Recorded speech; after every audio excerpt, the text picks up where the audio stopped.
નવસારીથી જાણકારી કે જ્યાં અંતલિયા અને ઉંડાજ ગામને જોડતા પુલનું સમારકામ ન થતા ગ્રામજનોમાં રોષ છે। 2 વર્ષથી કારીગરો ગોકળગતિએ કામ કરતા હોવાના ગ્રામજનોના આરોપ છે। જો પુલનું કામ નહીં થાય તો ઉંડાજ, જેસિયા, વાઘરદરા અને બળવાડા સહિતના ગામોનો વિરોધ નોંધાવશે। પુલ નહીં તો મત રહીના સૂત્ર સાથે અત્યારે તો ગામના લોકોએ ચૂંટણી બહિષ્કારની ચીમકી આપી છે। 10 વર્ષ પહેલા કરોડોના ખર્ચે બનેલા પુલના 2 પિલર 2 વર્ષમાં અગાઉ બેસી ગયા હતા। સમારકામ શરૂ થયાને 2 વર્ષ પૂર્ણ થયા પણ પુલ ચાલુ ન થયો।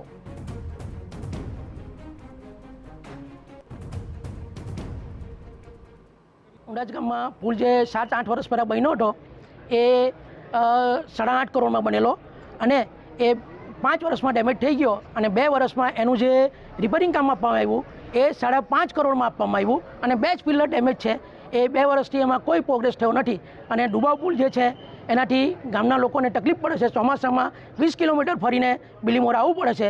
એટલા માટે અમે આ વખતે નક્કી કર્યું છે કે પુલ નહીં તો મત નહીં। બ્રિજનો જ્યાં સુધી સવાલ છે ત્યાં સુધી આપણે સૌ જાણીએ છીએ કે આ બ્રિજ થોડા વર્ષ પહેલાં જ બન્યો છે। બ્રિજ એમ તો ખૂબ સારો બ્રિજ છે, પણ આજથી આ ચોમાસા નહીં પણ આગળના ચોમાસા પહેલાં જે ફ્લડની સ્થિતિ હતી એ આપણા ડાંગની અંદર વધુ વરસાદ હોવાના કારણે, મહારાષ્ટ્રની બોર્ડર ઉપર વધુ વરસાદ હોવાના કારણે પૂર્ણા નદી હોય કે અંબિકા હોય કે આ કાવેરી હોય, પણ એટલું બધું પાણી હતું કે જે 1968માં પણ એવું પાણી નહીં હતું, એનાથી પણ વધારે પાણી હતું।